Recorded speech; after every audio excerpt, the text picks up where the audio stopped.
यह मनुष्य का शरीर जब हम कई जन्मों में बढ़िया से बढ़िया पुण्य किए होंगे, अच्छे कर्म किए होंगे कई जन्मों तक लगातार, तब जाकर के मनुष्य का शरीर मिला है। क्योंकि सूर दुर्लभ सब ग्रंथ ही गावा मनुष्य का शरीर प्राप्त करना देवताओं के लिए भी दुर्लभ है। ऐसा हमारे धर्म ग्रंथों में, शास्त्रों में ऐसा वर्णित है।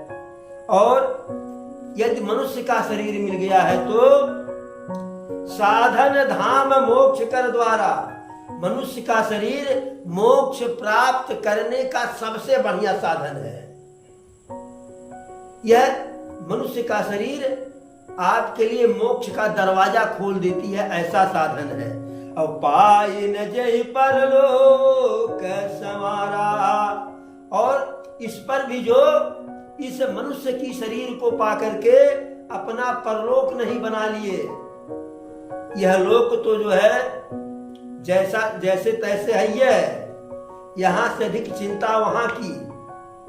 तो जो मनुष्य का शरीर पाकर के पाई न जय परलोक समारा, जो मनुष्य का शरीर पाकर के परलोक नहीं संवारे सो परत्र दुख पाई है, सिर धुन धुन पछताए, काल ही कर्म ईश्वर ही और मिथ्या दोष लगाए।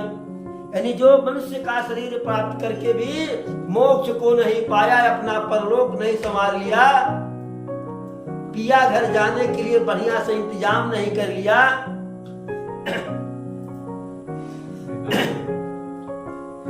अरे सुन के सने साबाड़ हो, सुन के सने साबाड़ धड़कन समाई, गवनवा के सारी ससुरा से आई, गवनवा के सारी ससुरा से आई।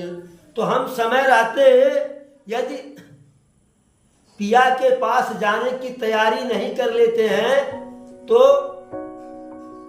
हमारे प्यारे प्रभु प्रीतम है अपने निश्चित समय पर जो है गवनवा की साड़ी भेज देंगे।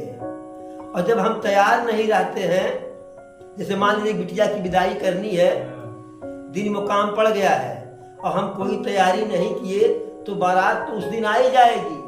अब जब बारात आ गई तो हड़बड़ अब क्या करें, अब क्या करें। तो ऐसे जब हम अपनी तैयारी नहीं करते, भगवत भजन नहीं करते हैं, तो गवनवा की साड़ी ससुरा से आ जाती है। तब वही है कि सुनी के सने साबाड़ धड़कन समाई, और गवनवा के सारी ससुरा से आई। तब धड़कन समा जाता है। तब क्या होता है, अरे बैठल रोवेली गुजरिया हो, बैठल रोवेली गुजरिया हो, चुदरिया में दा